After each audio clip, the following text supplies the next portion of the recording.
Hey everyone, welcome back to New Slang. I'm music journalist Thomas Mooney. This is episode 152, where I am joined by Oklahoma singer, songwriter, and musician extraordinaire, John Calvin Abney. I actually spoke with John just yesterday afternoon. I usually try and have a few episodes just already recorded and in the can at all times. I think it was like in November where I had like 8 of the 9 episodes recorded by that first week of November. It's definitely because of the New Year calendar turning over and having about like those 2 weeks of around the holidays where, I don't know, you're just not really going to ask anyone to record an episode on Christmas Eve or even like the day before Christmas Eve. So it is kind of a strange time, and really what that means is like these next few episodes here, they're all going to be probably recorded like a day or two before they actually come out. Anyway, John Calvin Abney. I've known John for a minute now. There's been a couple of bylines in the past that I've done with or about John and his music. He's been making music both as a sideman and as a solo artist for a good while now. But when it comes to his solo material, I really think that he's really come into his own these past 3 or 4 records. You can really see that progression and the connective tissue in terms of both like the sonic palette and the central themes and the lyrical content of these past few albums. They just all feel like they're pushing in the same direction. And I don't think like he would consider them a trilogy by any stretch, but I think there's like this nice flow between Coyote and Safe Passage into his latest album, Familiar Ground, which he released just a little over a month ago.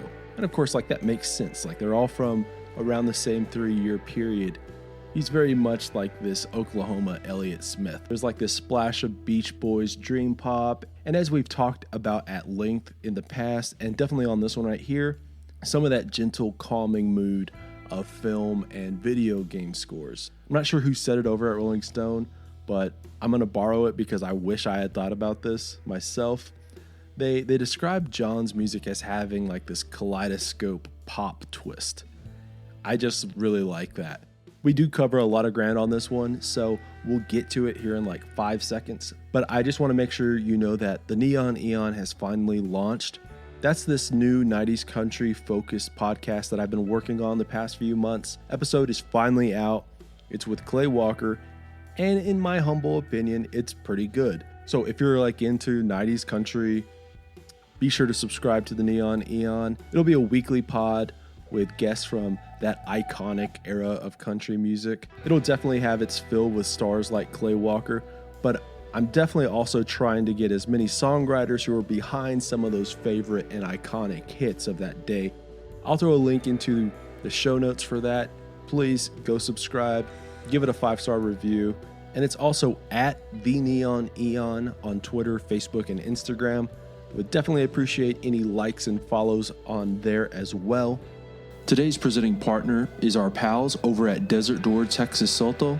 If you're asking yourself what exactly Desert Door or a Sotol is, well, it's a premium, high-quality spirit that is similar to a tequila or a mezcal, but in my estimation, it's more refined, smooth, and fragrant. It has a distinct and intriguing palate that picks up on hints of vanilla and citrus while maintaining a healthy earthiness that is quite enjoyable. One of my favorite features about Desert Door is just how versatile it really is.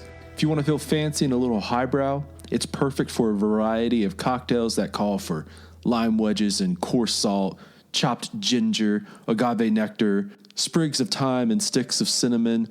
If you're down to muddle some fresh fruit, all that kind of stuff, it's perfect. It's great for experimentation and fine-tuning all of your mixologist skills. And then also, if you're a little bit more down home and casual, you got that denim jacket on. It's just perfect for those short and sweet, simple go-to favorites that hit the mark every time.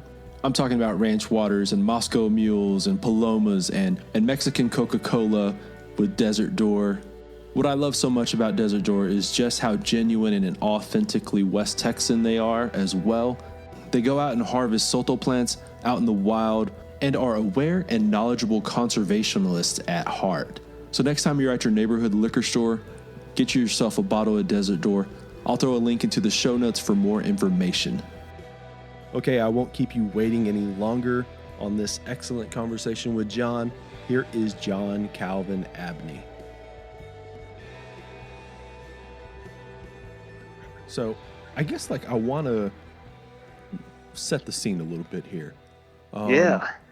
You know, back in the spring, I guess for people who aren't familiar with you, you know, you're a solo artist, but you're also a sideman working in with John Moreland. So back in the spring, John has this record that's coming out, and then of course this pandemic hits, and Yes. you know, I'm sure there was massive tour that was attached to that record that just Man, gets there was. postponed and canceled and everything like that. So when it comes to, I guess, you know, being in a band with John, who is this, big artist, and like having a giant tour attached, and that being so much of a part of what you do, when that gets all canceled, what was? Can you take me back to the spring? Like, what was kind of going around right then for you Well, on a yeah. well, I had, I think like just like maybe 5 or 6 months prior, just moved back to Tulsa. I was living in Norman and moved back to Tulsa, and Moreland and I had been, just kind of doing creative projects in the studio, like making everything from like lo-fi hip hop to just like sitting in the studio and just kind of just um, painting around with gear and sounds and things. And after LP5 was done, and we had, I mean, wow, I mean, we had the East Coast, West Coast, Midwest, all of those, Canada. I mean, I think we spanned shows all the way through spring and summer, and we were rehearsing like 5 days a week for hours, and we had a whole setup of stuff, man. It was brand new instruments being introduced, and really cool arrangements of old songs and new songs, and then literally the day before tour, man, it was like, I think it was March like 13th or something. I showed up to rehearsal, and he walked down the driveway and he goes, "Hey man, tour's canceled." First of all, I was like, "Oh man." It's like, normally I knock on the door. I've never, I was just like, I didn't expect him to walk down the driveway, and he looked at me and he just said, "Man, it ain't happening." And I was, in my mind, there was this sense of relief because, I was in my mind, there was a lot of music to remember and juggle, and sometimes you can feel that, even with just more rehearsal than you can possibly imagine, you can still feel nervous with a bunch of new music. And I felt comfortable, but all of a sudden, the rug was swept out from underneath me, and I thought to myself, "Whoa!" And the first thing he said was, "Well, we're not touring, so why don't I give you this iMac that I reset?" And it was what he recorded In the Throes on, and that's what him and I recorded High on Tulsa Heat on. And he said, "Take this home and let's make your next record." Because I had some songs in the can that I really wanted to finish, and so over the next 2 or 3 months, we worked on Familiar Ground, and we were doing it fully remote from each of our home studios. It was really kind of a rad process. Yeah, you know, that's really, I mean, I think like you would kind of expect John, since he is like, you know, one of your buds, to, you know, embrace like, hey, let's move on to the next thing here while we have this Yeah. spare time. But it's also at the same time, I can very much envision and very much see like it would be natural for his mind to be kind of just worried about his own thing. But it's really refreshing and nice to even just hear him say, "Okay, well, you know, we have this spare time. Let's record your next record." Well, it's something that him and I have really kind of delved into, like in the recent year, has been just the experience of just creating art for art's sake, not to, you know, catch a record cycle, or to, write for a sync, or, for radio. It was just like, let's make art just purely to exist, just to affirm the fact that we're still breathing and walking on the planet, Right. Like, let's just make art for art's sake. Like, let's just continue to produce without without a leash, or without a tag, or a need, like a something that without a reason, except just to be. And the way all that came was, it's just, it was almost just like, let the water roll off your feathers, because this is what happened and nothing's going to change it, so let's go down this other path and continue. And that's how we've been all year. Him and I have been sending files back and forth, and we talk almost every day, and we've just been producing a lot of art and writing a bunch and creating, man. Yeah, you mentioned how this doing this record has to be a little bit different than much of your other work as far as it being done remotely. What is there anything like, how different, I guess, is it that you guys are recording in two different places and creating in that form instead of, being in the same room? Well, like Safe Passage, Coyote, and Far Cries, all my past records have all been done live in the studio, like full band. Mm-hmm. So it's not like piece work, So would just play to the drummer, or like with or without a click. Far Cries, I don't think we played to a click. But Coyote, I think we did like a little bit of click work. I had a little bit of drum machine on that record, and Safe Passage was done partially to a click. Some of it wasn't. But like we're thriving off of each other's energy in the live room. So we're all mic'd up. I'm in the ISO booth. I'm singing live. Everything's live. And then we just slap overdubs on there. And most of my records, and most of John's past records, except in the throes, the stuff that we did full band, like Big Bad Love, was done live. And yeah, it's just it was interesting. But John and I have this, we've worked together for half a decade in the studio and on the stage. So him and I really, there isn't a whole lot of verbal communication that needs to happen, because we're so in sync as far as our stylistic choices and our just the way we move in studio and on stage. We know how to fill the space together and in sync with each other. And so it really didn't take any time at all for him and I to sink into this new remote tracking process, because it was different for me because I had to learn how to use a Mac. I've never owned a Mac in my life, and I'm 31. I'd never used a Mac before, and so I had to learn how to use a Mac and then learn how to use Logic, which was interesting, really cool to kind of like uncover, because I used a bunch of really old recording equipment on PCs back like in 2004, like Acid Pro and Sonic Foundry stuff that was all really heavy CPU load and just unbelievably archaic compared to what we have now. And so it was really cool to sink back into it, because I'd been using my tape machines for years to demo and track. And it was just it was almost like learning a new instrument and learning a new set of tools. It was a really cool process. Yeah, like this is gonna make me sound like a prima donna here, but whenever I switched over to Mac, probably about 10 years ago, around when I was in school, like after that, like anytime I've set like at a PC, it's like you've handed me something that I don't understand the language of, and like even like the keyboard, I'm like, oh, I can't use this anymore. Man, dude, yeah. Well, it's funny now because I worked with PCs for so long that Macs seemed that way to me.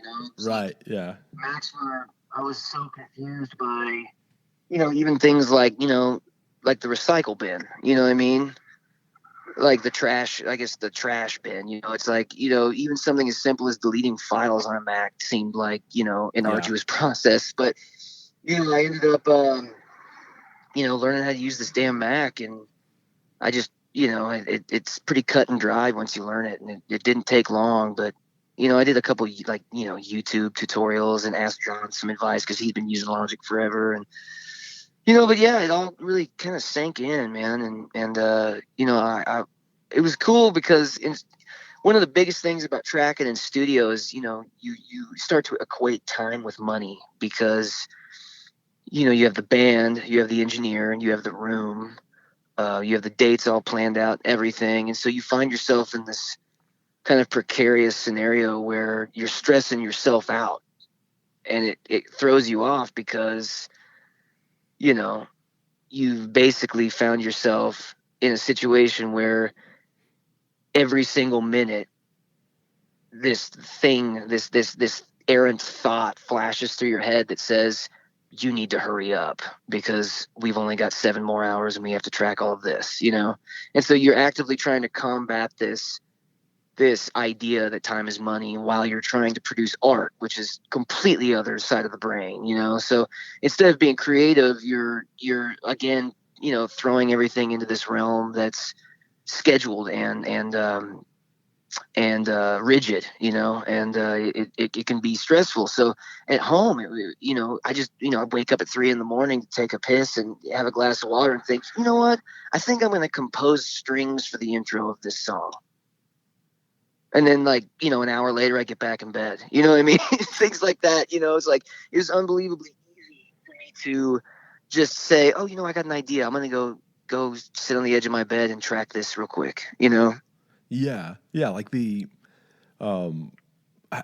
I've talked about this a little bit before on the podcast. So, this is one of those things that's really interesting when we talk about producers, and that is that, so much of a producer's job that we kind of get in our head is the inspiration and trying to make this really incredible art. But a lot of it actually is more to do on the technical side of just making sure the time is all accounted for. And I love this. I love this because that right there, every experience I've had with a producer, I've noticed that it's his or her job or their job to basically make order of chaos, Right, yeah. be like, hey guys, come on, chop, we got to get in there. Hey, will you use the mallets this time? Mike on drums and Sarah on keyboards. Let's switch you over to a Rhodes instead of a Wurlitzer. I want a more bell-like tone on the song. Things like that. But then of course, people start sinking into these roles, and everyone feels more comfortable instead of everyone going in there and thinking it's good to unite people under ideas, but also it's really good to find that order in the chaos because art exists in that realm. But for me, I just recently I produced the new Bryon White record. Oh wow, yeah. And so Bryon White's solo record, I got to go into the studio and produce his solo record, which was a really big joy for me because I was in the Quails, in my early 20s, and I'm 31 now, But yeah, man, it's so cool because he enjoyed the way I made my records, and he liked my sound of my records, and he was always a big Elliott Smith fan. He loved all those 90s tropes and stuff. So he asked me to produce his record, and that was exactly what I did, man. It was taste and it was order. You know what I mean? Yeah. It's one of those things where, clearly we like to romanticize that. The Rick Rubins, the Phil Spector, even if that's fucking crazy, or modern contemporaries of Dave Cobb. It's oh, these guys know how to make these amazing, brilliant records. And then you want to know why? It's because they've made so many of them. Yeah. You get all your mistakes out first. Yeah. Well, and then it's also just kind of you realize that so much of it has to do with organization, or it does. kind of knowing how to press the right buttons, knowing how to get it done, get it recorded. Yes. Just some of that is just that right there is making. Mm-hmm. And something I really noticed was that sometimes it's a producer's job to say it's done. Yeah. It's done. Like, guys, this is it. This is the one. It's done. We're moving on. Because that's another thing is the second guessing and the uncertainty that exists in creating art. That every single person on earth, that creates, encounters that sneaky bastard that comes up behind you and says this sucks or this isn't done. You have to add more or take things away. I remember somebody told me once, you never finish a record, you abandon it. Yeah. and that has stuck with me my entire life, ever since I heard it, because I used to be, I think we talked about this before, but I used to be a perfectionist. And back in like 2013, I was like, or 2014, when Moreland and I were first starting to play together, and he was playing on Better Luck, and we were all, I was learning how to like really find my voice anyway. And basically occasionally he would be like, dude, that's the one, like, that's the one today, and I'd be like, okay, cool, but it took me forever because, I would bang my head against the wall for 10 hours trying to nail like something that was really not even that important. Yeah. And that was something that I learned through creating, or being a part of so many records too, and yeah, I think that I love being able to take the producer role, because I think that I've got a certain idea or a certain path I like to take in creating records that's a little bit more comfortable and a little bit more artistic and less traditional. Yeah. Well, I want to ask about, let's talk about like how, you've mentioned the whole, when you go into the studio in a traditional way, there's always that timer in the back of your head, like, oh, we only have X amount of time.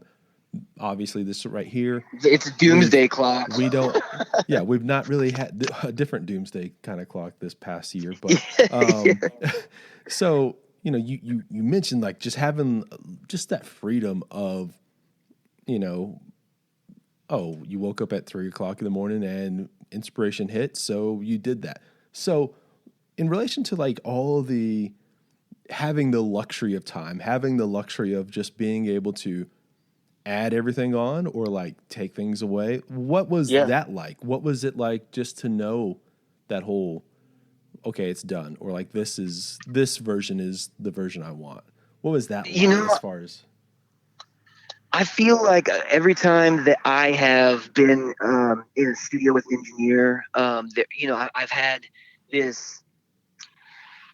I maybe sometimes I can't verbally communicate how I want something to be done, and maybe sometimes it can be maybe abrasive or not like I'm being an asshole, but like, it would be more along the lines of, maybe like I'm bossy, or I have this idea. Can we, the guitars are too bright, or like, I don't like the way the piano hammers are hitting the strings. Is there like a piece of felt or something, can we do something softer or something, things like that. Or on the more technical side, it's like, this sounds squashed, can we open it up a little bit or something, things like that.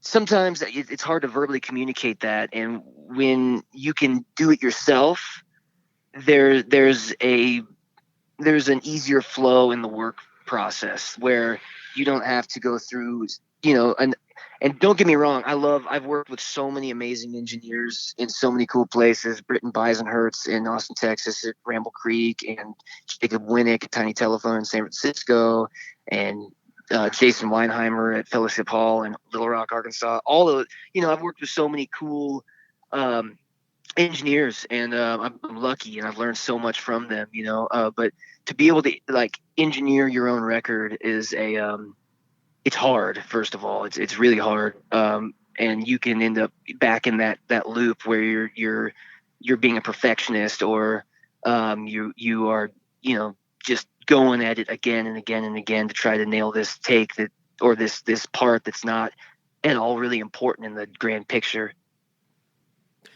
Yeah. Excuse me, I got these spring allergies, man, already.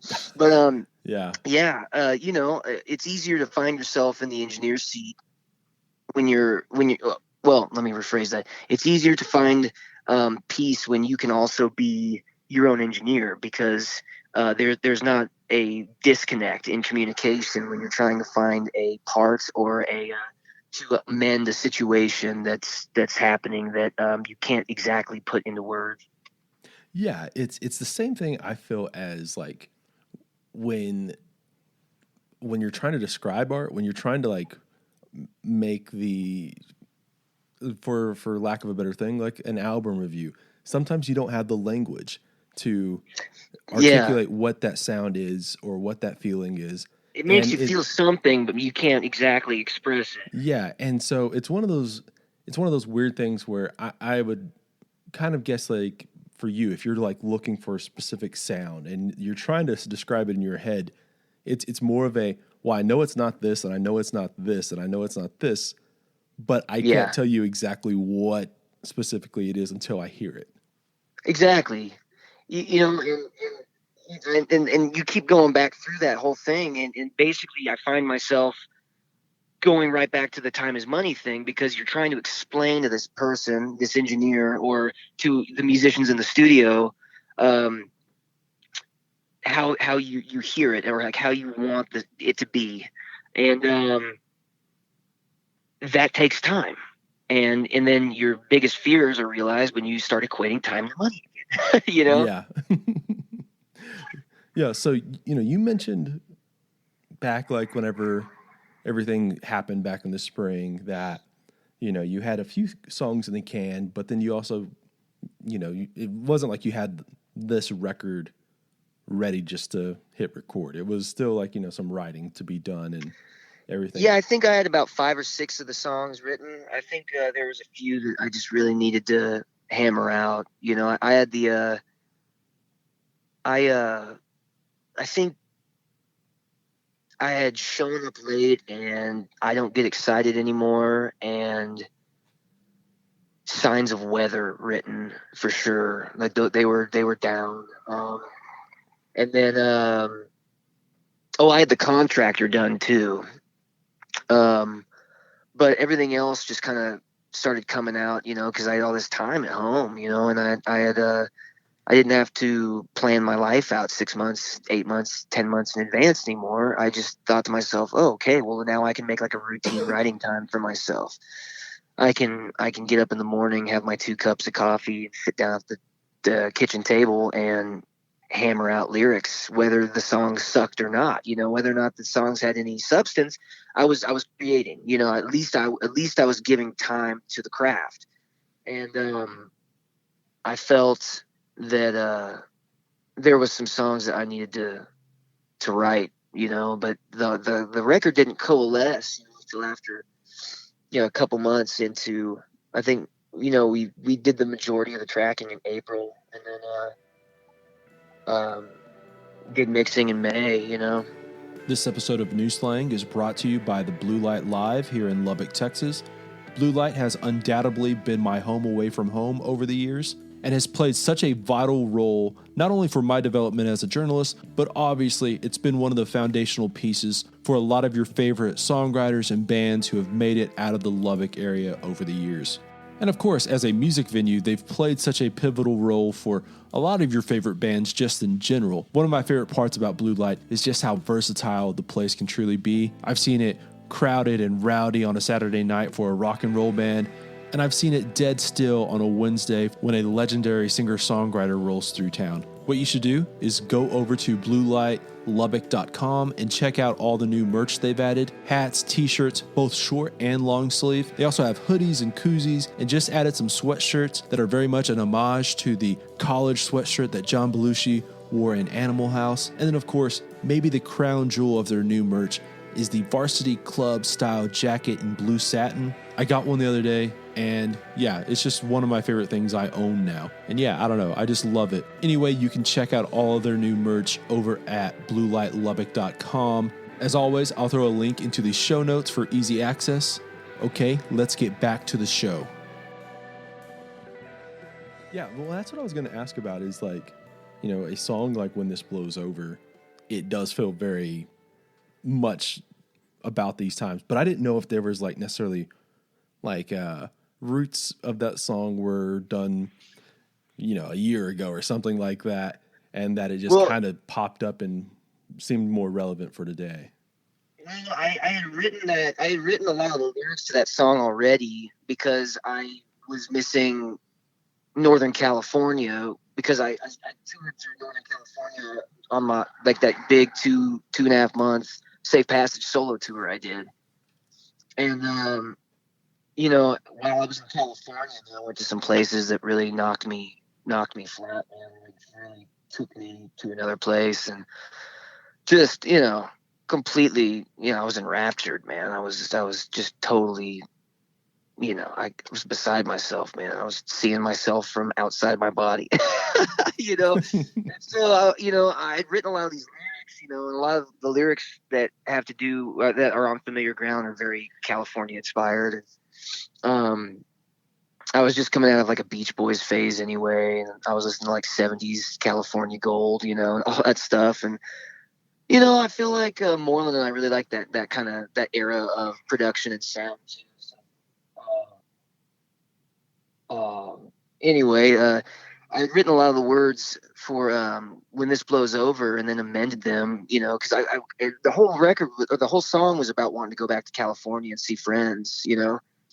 And then when COVID hit, it was like, oh wow. So I wrote lines like, there was a time in my life where I could be anywhere, and it was like right at the height of full stay at home lockdown and stuff. So, and then literally 4 months later, I moved to California. I just moved back. I was living in north of San Francisco, Marin County for 6 months, and yeah, I was living out like in a little garage apartment in the hills outside of San Anselmo that my friends had open, and that was really kind of a rad experience. And I just moved to Austin, Texas. So I just moved in a couple days ago, actually. So I'm living in Austin right now. And yeah, man, that's I'm rambling, but basically that song in particular was. Yeah, gosh, man, I feel like well, hell, when I don't get excited anymore. I wrote that song, a year prior. I always wanted to record it and figure it out, play it on the piano instead of guitar. That song is about wanting to buy a bar that's about to close because it means so much to you, and you're watching all the land around it get bought up and turn into cookie cutter nonsense, and you're like, that bar, that bar, I'm going to be the owner of that bar. That's what I'm going to dedicate my life to. You know what I mean? And not because you're like, oh, I just want to own a bar, but because I want to preserve that particular place in this part of space and time, Right. And then all of a sudden, we're watching all of our favorite venues across America and the world get shut down because, venues and the like haven't had the support, and they haven't been able to stay open because of the nature of the scenario we're in. Yeah, that's been such a. I think there's obviously whenever when something like this happens and you're not able to be open, it's obviously very difficult to keep the lights on and keep a place open. I think I'm not stating anything that's like groundbreaking here, but I think there has been a little bit of like, I guess, some eye-opening aspects to all this where, for some reason, I think that people think that the music business or the entertainment business in general is like just raking in money all the time. And a lot of venues, a lot of bars, a lot of restaurants, it's more week to week than I think people ever really understood. Well, and I think a lot of people just think that these places just magically stay open by by sheer force of will. Just the fact that we believe they exist, they'll forever exist. But these places, I mean, there's when I was in, this is hysterical, but when I was in college, I was an anthropology major, and I wrote an ethnography on the deli in Norman, Oklahoma, and how there's the sociocultural background of that bar keeps a wheel turning. You know, it's like the musicians come and play.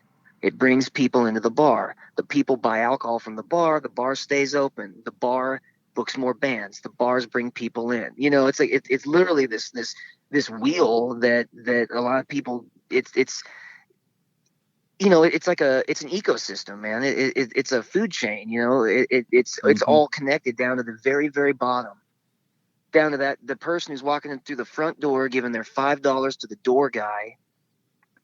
That is essentially, you know, I mean, that right there is just as important as, you know, the bartender or the, you know, door guy or the sound person or, you know, any of them. You know, everyone has their spot in the ecosystem, and if shit gets awry, you know, if things start collapsing down and, you know, you can't get a $5 cover at the door, then we can't sell drinks at the bar, or, you know, and then all of a sudden, you know, bartenders aren't getting tips, musicians aren't getting booked, and then how does the bar keep the lights open? But we think in our minds that just by sheer force of will, these places are going to exist forever.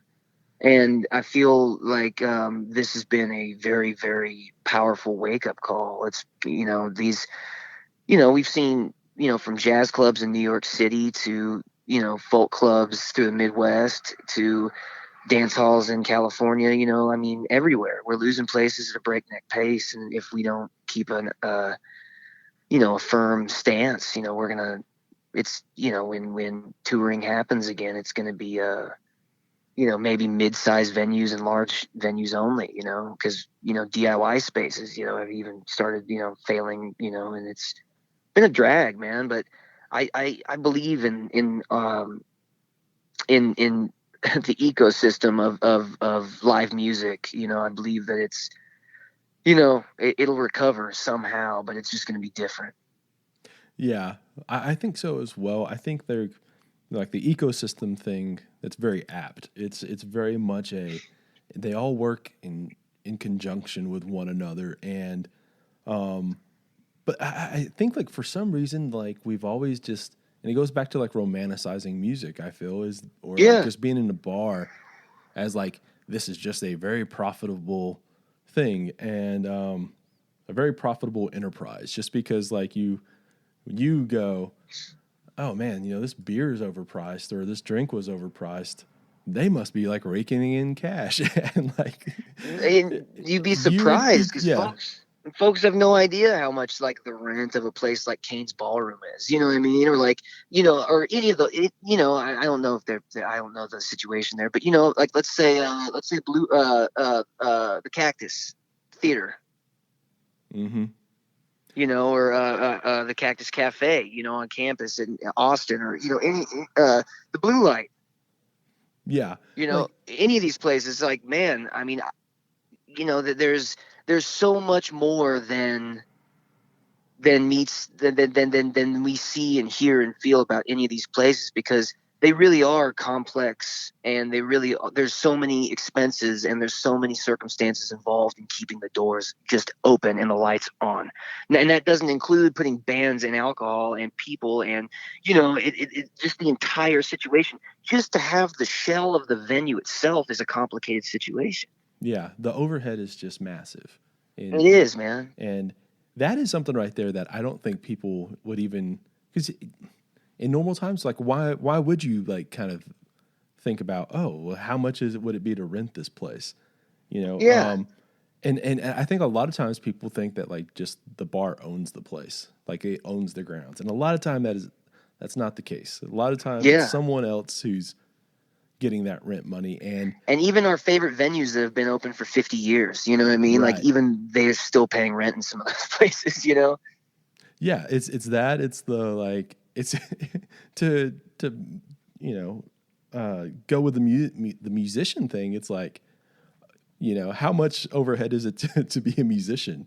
You know, like so much of that money goes into equipment, and like that's the obvious, but it's all the little things of like the upkeep of a vehicle and the upkeep of yourself, dude. Yeah. of just your frail human body, you know. Like, dude, I mean, every little bit, you know, medical bills sink people, man, when you're a musician, you know. I mean, Lord, I mean, there's just so much stuff, man. And it's funny because, you know, we make ends meet, you know, and I mean, hell, I heard something, just to go back a little bit. Kevin Morby posted something the other day that I saw that I just loved. He's like, I remember playing my worst song in front of nobody in the worst city, and these times have made me realize that that was still a pretty good time. You know, and I was like, yeah, dude. Oh, yeah, dude. I remember playing like, you know, gosh, I mean, oh, man. Playing to like 4 people in New York City with Chris Porter and then like having like them kick you out because they're like, next band, get the hell out of here. You know, you're like, oh, man. And, you know, park the van like 3 miles away, you know, having to carry merch and gear down through Chinatown. You know, it's like, it's like, what? You know, it's things, all this stuff. It's like, man, it's like, those situations, those were actually pretty good times, and I miss loading in. Like, I was watching Ma Rainey's Black Bottom last night, and I was watching, you know, everyone load into the recording studio. I was like, man, I miss loading into gigs. You know, it's like, dude, I miss carry an 8x10 cabinet up a flight of stairs. You know.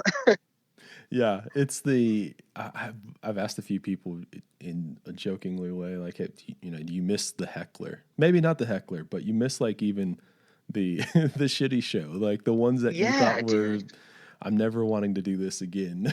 Where they're like, you brought 5 people in, so you have to pay the sound guy the remainder. Yeah. Production overhead was $100. You brought it in $95, so you owe the sound guy $5, and also you have to pay for your bar tab. You're like, fuck. Oh, sorry, I don't know if I can curse. Oh on yeah, these you things. can go on here. Yeah, you can curse. Yeah, I feel like you're really much like me as far as like, or I don't know, maybe I'm just talking for you here, but like, I feel like in life, I've always just kind of been more of a realist, more of a pessimist in some ways. But strangely, like, this has made me feel like we're going to be like, I feel like it's made people, and of course there's always like people who don't do this, but like, I feel like it's made people, you know, take a step back and kind of count their blessings and kind of, you know, be more empathetic towards the, you know, their neighbor or like the stranger down the street or like all that kind of stuff. And I feel like I've always strived to do that, but I've lost sight of it so many times, you know, and this, it really has, because this entire situation is affecting everybody. It's the entire globe is getting hit by this, you know, supply chains, everything, man. You know, it's been a crazy, it's 2021, man. I've got my bets on this year. 2020 was gnarly, man. You know, a lot of good things happened, a lot of terrible things happened, but you know, I feel as if we can all just take a step back and, you know, continue to take those breaths and, you know, like you said, count our lucky stars, man, and just give thanks to what we had and just build on what we've got left and realize that hoarding it all for ourselves, or, you know, trying to preserve some archaic way of life, you know, because everything's different. Everything's going to be different. Nothing is ever going to be the same, man. We'll never go into a venue the same way again in our lifetime. Bet my ass on it, you know? Mm-hmm. And that's okay, because things have to change, man. Everything has to change. And if it doesn't, something's weird. This episode of New Slang is brought to you by New Slang. So obviously, you're listening to New Slang right now. That probably means that you enjoy it, or at least you enjoy some of the conversations with the artists that are on here. Well, you may be interested in helping support New Slang a little bit more by doing one of a handful of things. One, stop by our New Slang merch store and order some merch. Right now, there's t-shirts, koozies, buttons, stickers, magnets, and a handful of keychains and the like. Two, if you like New Slang just a little bit more, you can join the New Slang Patreon. What is Patreon? Well, it's like a subscription service. Since New Slang is free, it's a great way to get some extra bonuses and additional content. For example, if you subscribe to the Postcard Pal tier for $5 a month, you'll get ad-free episodes, updates on upcoming guests, and monthly New Slang postcards. The postcards are essentially little mini show posters that I started designing to highlight that month's roster of guests. Like right now, we just ended the month of November, so November's show poster is a denim jacket where all the episode guests are individual buttons pinned to the jacket. Right now, if you sign up for the Patreon, I'll go ahead and make sure you get all the back prints. Again, signing up for the New Slang Patreon or purchasing something from the New Slang merch store are great ways to help support New Slang. Another easy, simple way is to give us a 5-star review over on iTunes and share New Slang with all your friends and family who you think may enjoy New Slang. Links to both the Patreon and the merch store and all of our social media stuff is in the show notes. Okay, let's get back to the episode. Yeah. But to transition a little bit, like one of the things that I've noticed is obviously like the people who have done best this year have been on the musician side, on the artistic side, have been those that have been able to not like get lost where you get lost in the day or lost in the week and like lose that sense of time.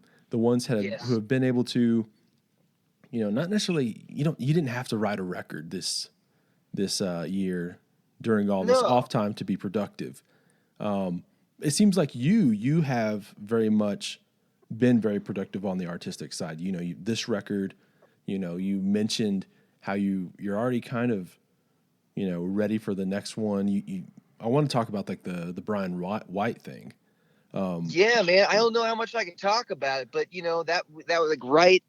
That was like one of my last projects before I moved to California. But what I can say is that the Bryon White record is done. It's coming, and it sounds super cool, man. If you like the Quails, then expect some love for that, man. Yeah, I think that's one of those things where people are going to be excited to hear that if they've not heard it already. It's coming, man. It's coming. I can't talk too much about it, but I know it's coming, and the band we got together for it was real tight, and everything came out really, really beautiful. And if you like the Quails, then get ready. That's all I can say. Well, yeah, you got me excited now about that. Man. Can you go a little bit more into like the just staying, in the moment and creating this year without necessarily having the pressures of like, I have to write for a record and, it like have any of that pressure, you know what I mean? Cause it feels like, for me, I just had to remove my phone and remove my computer from my vicinity and like just like chisel out time where I was going to read things that were inspiring to me. Like I was reading a lot of Rainer Maria Rilke and Flannery O'Connor and Seamus Heaney and a lot of these poets and authors that I really I own all these books, but hell, have I read them? You know what I mean? So I have like this library of books, but I wanted to dig into them really and start like reaping what they had to say and just chiseling out time to read and write and to find myself in a place where I could absorb knowledge instead of being bombarded by, the news all the time and being bombarded by social media all the time. I would just be like, okay, 2 hours today, I'm going to drink my coffee and I'm going to chisel some time out because other than that, dude, I mean, I would just lay there and play PlayStation or, watch Netflix, you know what I mean? And just completely zone out, man. And that do not get me wrong, because I still do that sometimes because it's nice and healthy to be able to shut your brain off sometimes. But, I just didn't want to squander any of the time that I had. And, and to each their own. I'm not saying you had to be productive or creative during the past year, because I know a lot of people that really took the year off and that was good for them, But for me, I really wanted to use the time to produce and to create because I was inspired. And when the days I wasn't inspired, I just continued to work, even if whatever came out was not, um, useful or even, uh, objectively good. You know what I mean? Or, Right. I would just be creating to create. And, uh, yeah, I mean, I've written a lot of songs and I've got a lot of, work. I finished an ambient record, which was really cool. I made an ambient record, which, I don't know what I'm going to do with, but, yeah, I mean, I dabbled in a lot of things and worked, in a lot of different realms, and just wanted to try new things, from the comfort and safety of, wherever I was locked down, Yeah. and that's what I did, man, and it helped me because when you enter that place, um, it's meditative, man. You kind of sink into whatever's going on, it's honestly the same feeling I get when I play, like, a Final Fantasy game. You go into a world. You know what I mean? You go into a world. It's like, I love that Legend of Zelda Breath of the Wild game. I played the hell out of that game. And it's the same thing, man. It's almost like you just want to go into a world. And if it means like writing a song and creating a space or a time or characters, then you can do it. And um, that was just kind of how I functioned this year, is that I had to do it because I was, on and off anxious and depressed about the state of the world, and even though I wasn't writing too much about the state of the world, I could still write fictional characters and places and like express, these emotions in new and in familiar ways. Yeah. It's very much. Um, I think like this year has been a little bit about balance, and you've mentioned like um, you have to take some time to binge watch trash TV on Netflix, and you have to take a little bit of time to you know not have to be so focused on stuff. And sometimes like that's what, in my opinion, what reality TVs should be for, or like playing video games. I don't know if you feel this ever, but after it's usually after I've written an article or something, which has been few Yeah. and far between this year, but it's like your brain kind of goes to mush for a minute and you have to just kind of, relax. Just go and, for me, it's always like Red Dead Redemption or something like that. Oh But yeah, man. just go off and like go back, I guess, like, get back to normal, and then like let Yes. your brain just kind of rest for a second. And yeah, I feel like a lot of people have that when you've been focusing on something for, a few hours or whatever, Yeah. and it takes like that, just that moment of just you got to give yourself a break. Yeah, dude. I'm totally with you there, man. I just, you know, for me, is a lot of it was going into these fantasy worlds, man. Just like being able to, like, you know, I love all those, man. I grew up playing video games. I love video games. All those RPGs, Japanese RPGs, all of them, man. They've always been. It's like, it's like, my dad said, it's like smoking Marlboro Reds when, that was like, every time he lit his first one up, it was like, hanging with an old friend, it's like, it's the Mm-hmm. same thing with the old video game. I can replay Earthbound and Chrono Trigger and Legend of Zelda 100 times over the course of my life. And of course, it's like going back and seeing like interaction with those characters and going to those places and fighting those enemies. It's like, man, those I remember, the nostalgia and the comfort in doing something like that really settles a person, in a state of chaos and unstable, unstable ground, being able to have something that reminds you of, a time and a place that was comfortable to you is good. It's good, but to rely on those things, maybe not so much, but to be able to utilize them as a way to, calm yourself down or like find a little bit of peace, then dude, I'm all about that, man. To each their own. Like I said, man, as long as you're not hurting anybody, I'm down. Yeah, well, it goes to this a little bit of like, you mentioned like the this chaotic world. Yeah, You have a little bit of control in this situation, in these like in a video yeah. game. I remember as a kid, like I used to absolutely love like city building games, or like Oh, SimCity 2000 was a huge one for me, I man. loved like Age of Empires 2 and stuff like Yeah. that. Like that to me, like these like world building games, I guess. You have, and that's the thing, like I'm not like a Minecraft person at all, but I never like did Minecraft either, yeah, but a couple of my friends play it and they seem to really enjoy that. I think it has to do with like you having a little bit of a sense of control, and Yeah. that can be like a calming mechanism. Yes. Yes. Yeah.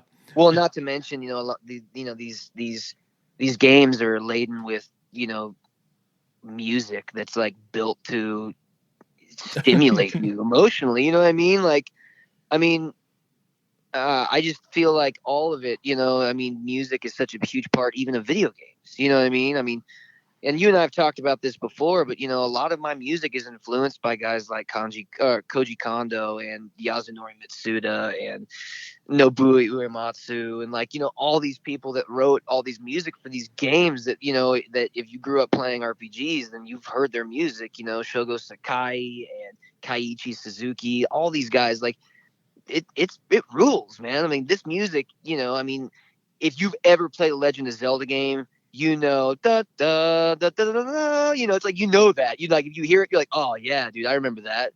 It's like Yeah. you remember these things. You remember these musical tropes, and they're passed down. It's generational. It's like a country song, man.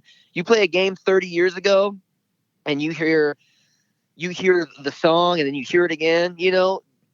Everything in that game floods back into your consciousness, man.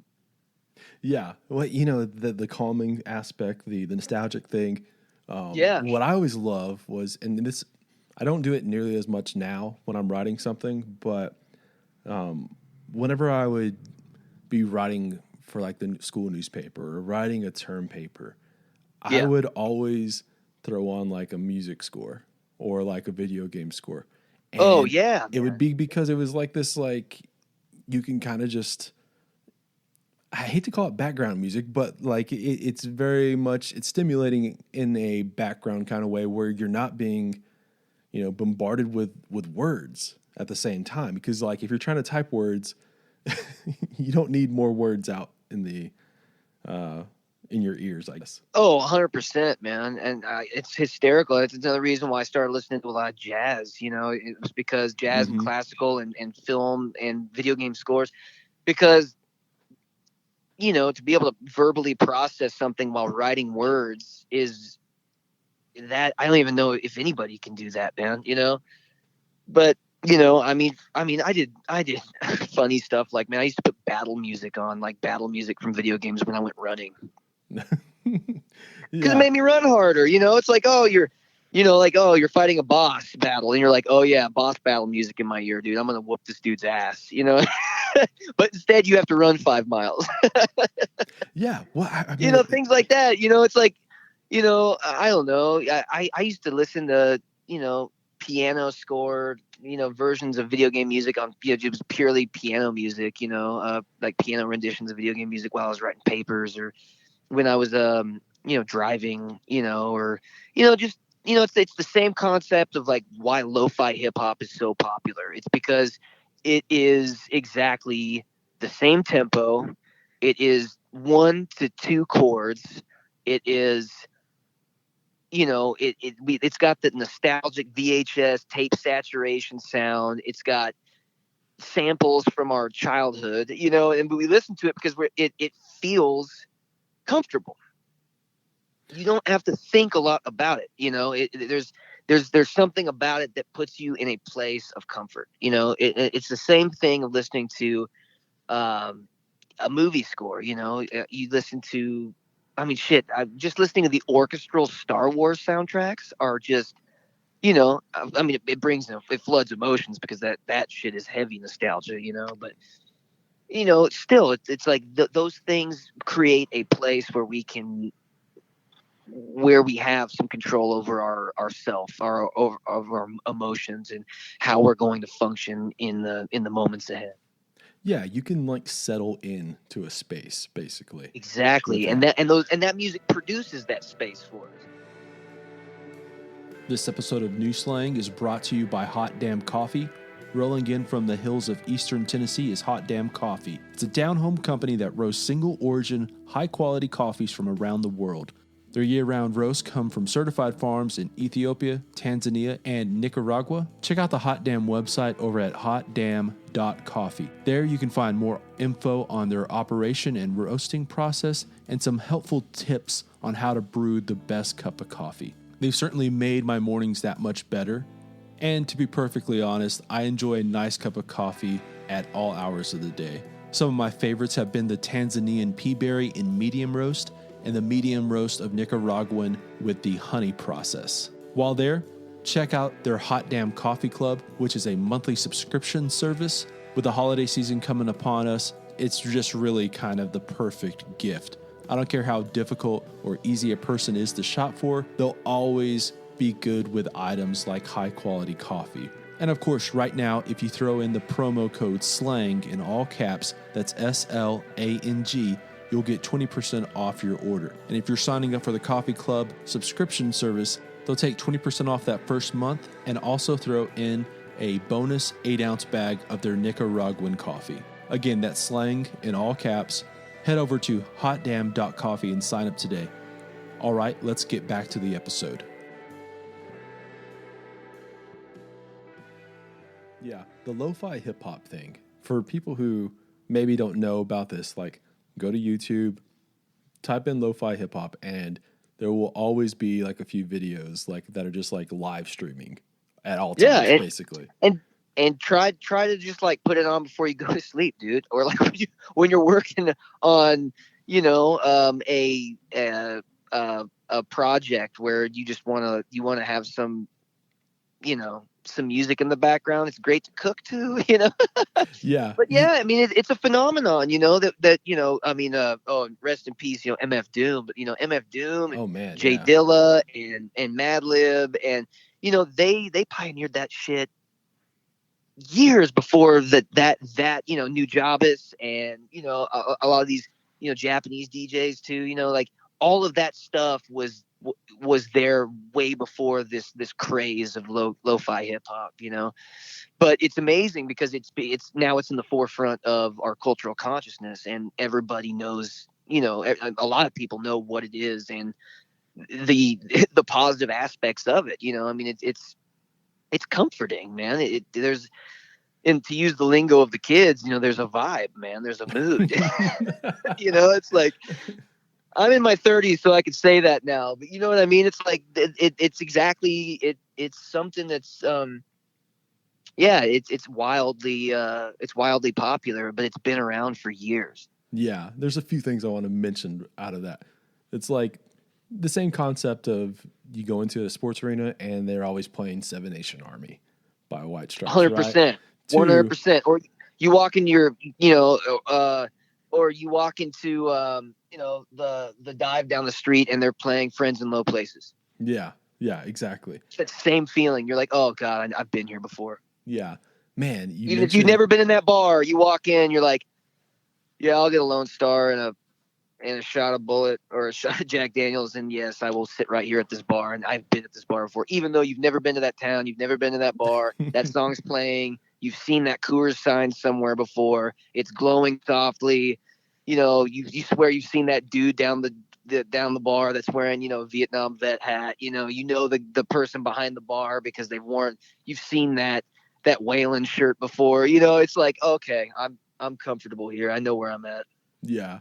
Yeah, you mentioned MF Doom and like, Jay Dilla and stuff like that. That's like, first off, I was fucking like anyone else was holy shit. Like when we heard the passing of MF Doom. Yeah. But man, like all that, I've become like a huge giant fan of like the Freddie Gibbs and the Mad Lib like collab. Quasimodo and all that deep Yeah, like stuff. the well, like specifically with Freddie Gibbs, like the Mad Lib collaboration records that they've done Yeah, together have been unbelievable, just man, unbelievable. yeah. And I when I first found Freddie Gibbs, it was like I was in school. This was when he was releasing mixtapes and he was getting comparisons to like Scarface and like 50 Cent and people like that because he's very much more of a gangster rapper. And it's been incredible seeing these two worlds collide and like show Yeah, like just how versatile of an artist he was or is, And I don't know, I just love all that stuff. But yeah, the what else was I going to mention? Oh, I know what I was going to mention. You mentioned jazz, and yeah, like by no means am I like a jazz head that knows all this kind of stuff. And this is probably going to like anyone who really loves jazz may be offended by this, but there's like this video that I watched probably a couple years back, maybe a year ago, about smooth jazz and how like people always shit on smooth jazz, but smooth jazz was like super popular in the 80s and like all the way up into the 90s. oh yeah, As and far as that like bled being over like into R&B, dude. That bled over into R&B and popular music, man. I mean, like it was like this crazy, fuzzy boundary with it. Like, was it starting to bleed into everything else? I mean, shit. I mean, smooth saxophone was bleeding into like heavy rock ballads, dude. I mean, like yeah, listen to like you listen to like some of those tracks and then all of a sudden you hear this bright squawking soprano saxophone burst out of like your left ear and you're like, what in the hell? Dude, it's just the sign of the times, man. It's like everything is everything and we're all just we're all just along for the ride. yeah. What one of my favorite, like, I guess like put it on in the background while you're cooking dinner records is Wine Light by Grover Washington. I don't know if you've heard it, but it's a very, very short record, and it just kind of has that just good, good as you said, as the kids say, good vibes, good mood, Yeah, and man, feels so good by Joe Mangione, dude. Like that right there, smooth jazz, flugelhorn. It's just like, oh, okay, man. You're like, in your mind, you're like, this is so cheesy, but like, you're like, oh, I could cook to this. I could take a walk to this on a sunny day. I yeah, could wink at a pretty gal. Things like that. You in your mind, you're like, man, this is so corny, but at the same time, you're like, why do I dig this so much? It's the same reason why I feel like it's the same reason why kids hate the Eagles. It's because they watch The Big Lebowski. yeah, And I've had this argument a million times. It's like, you don't fucking hate the Eagles. You just think the Eagles suck because the Coen brothers told you that. right, yeah, It's like, dude, it's like the Eagles have plenty of things that are like good. I mean, each of them have an aspect that they've added to popular music. But you don't like the Eagles. It's like the same thing with smooth jazz. It's like, man, it's like you just think Kenny G looks ridiculous, and you've seen all these people make fun of smooth jazz. For me, I've just been listening to a lot of like cool jazz and like piano trio work. And that's been a really cool thing to go down, man. Like Massimo Ferrao and Bill Evans and God, man, some of the best, Keith Jarrett, all that stuff that our parents probably hooked up to. yeah. Like there's this that is a weird, interesting thing as far as like you like and hate sometimes bands because it's because of the pop reference. Yeah, Like the Eagles thing, I think people shit on U2 all the time, and like there's plenty of stuff that I don't like about U2, but yeah. the '80s records, like from like basically, you know, Octung Baby was really great record, dude. yeah, obviously like Joshua Tree and like Of course. War and like Yeah, War, Boy, man. like those are all great records, and it's very like I understand hating or not hating necessarily, but like feeling that Bono is like a fucking douchebag, but Yeah, and it's like it's like yeah, I hear you. but yeah, they're a great fucking band, and like Yeah. go listen to them. I don't know. Same Yes. thing with the Eagles. It's a very like it can be the same. It can both be true. Where like Don Henley is an asshole, but like he's also like one of the great songwriters and of our time. You know? Yes, Like, exactly. they're not the opposite things. Like they're not contradicting No, each other. man. So And why do you think everybody wants that it's like the Midland thing, everyone wants that cool California country feeling, like that's the fucking Eagles.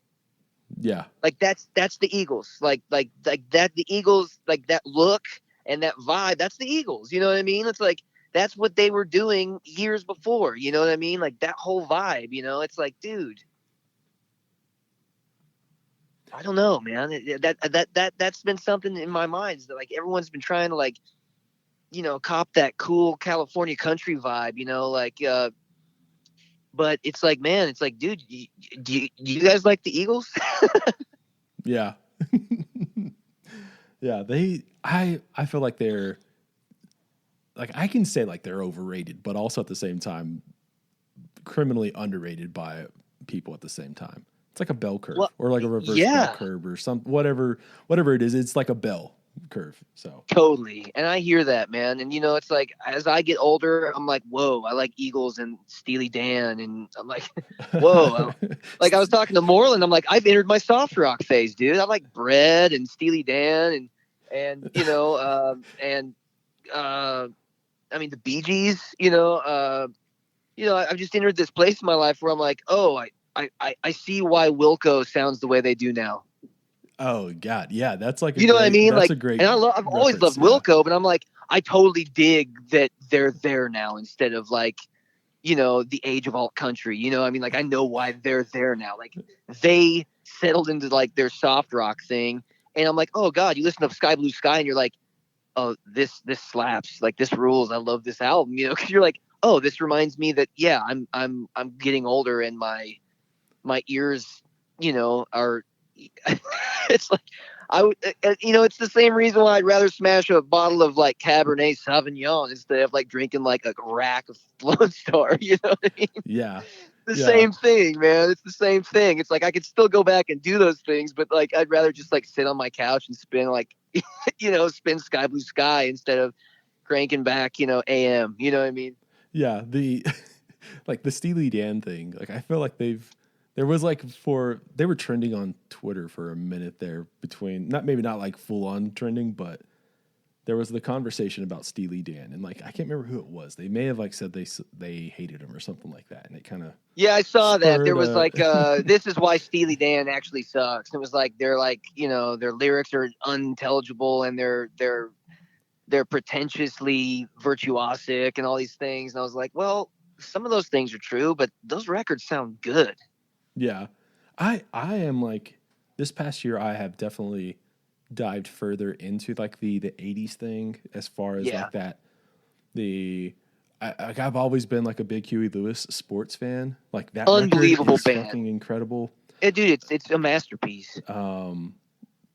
Like Bruce Hornsby, like the Mandolin Rain stuff. Holy fuck. Yeah. That See, that's another thing is that Moreland and I, we were working on a song the other day. He's like, dude, I'm getting a real Bruce Hornsby vibe from this. And I was like, yeah, dude. I was like, yeah, I'm feeling Bruce too, man. Yeah, he's like that right there. That I and think he's like still relevant, man. He's still making music with tons of folks. yeah, and this what's interesting has been seeing some of like these guys who were big back then, who have put out records now, and like seeing the collabs, and you go, oh, that makes so much fucking sense that he's been working with Justin Vernon, Yeah. or I'm trying to think. Well, a lot of people don't know that Hornsby was in the Dead. Yeah, yeah. There's that. There's the trying to think of.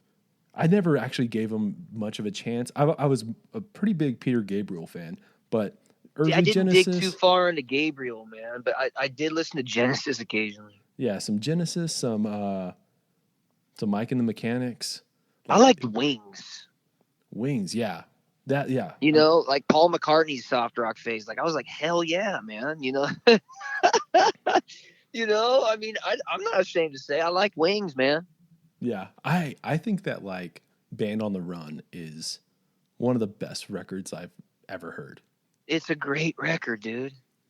Like it just has. I love the as good as like the I don't even know if it's like one of my favorite things about these records back then, but specifically with Band on the Run, that record is you can definitely be like a side A person or a side B person.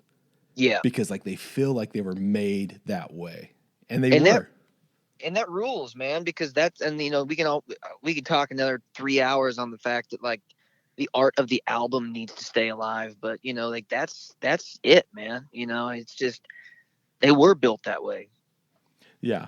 Yeah. It's I've actually talked with a few people about how, when they've made their records, you know, these past few years with the resurgence of vinyl, that they have thought about that as far as like the track listing goes. And that something that was not thought about when making a record for, you know, 20 years. And then like all of a sudden it's kind of back in a, you know, I could never see it any other way, because there was, you know, even when I was listening to CDs, like, you know, instead of thinking of it as an A and B, you thought of it as one whole piece, you know? Mm-hmm. And so for me, it was like, man, I want to like all these songs, so I'm going to give them all equal time, you know?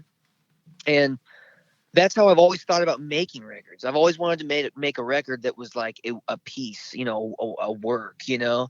And so if you listen to any of my records, you know, you may not like the songs, but if you listen to them musically, there's a continuity, and there's like these tropes that tie everything together. Even if you hate my fucking songs, you know, even if you don't want to, even if you hate my words and my voice, whatever, if you listen to it front to back, any of them, there's a continuity. Yeah. And that's, you know, even if you, like I said, even if you can't stand the sound of my voice, if you listen to them, I'm proud to say that at least you're listening to a finished piece of art, you know? Oh, definitely so. Yeah. No, I love that too. Yeah. Yeah, we're gonna have to do this again and just like talk about, or maybe start a new podcast just about favorite 80s records, yacht rock. Oh man, we could dig in, I'm sure, man. But I appreciate you having me too, man. It's good to talk with you. I haven't talked with you in a while. All right, that's it for this one. Thank you for listening. Be sure to check out Familiar Ground by John. If you haven't just yet, go check out our presenting partners over at the Blue Light, Desert Door, and Hot Damn Coffee. Go subscribe to the Neon Eon as well. And yeah, I'll see y'all next week for more New Slang.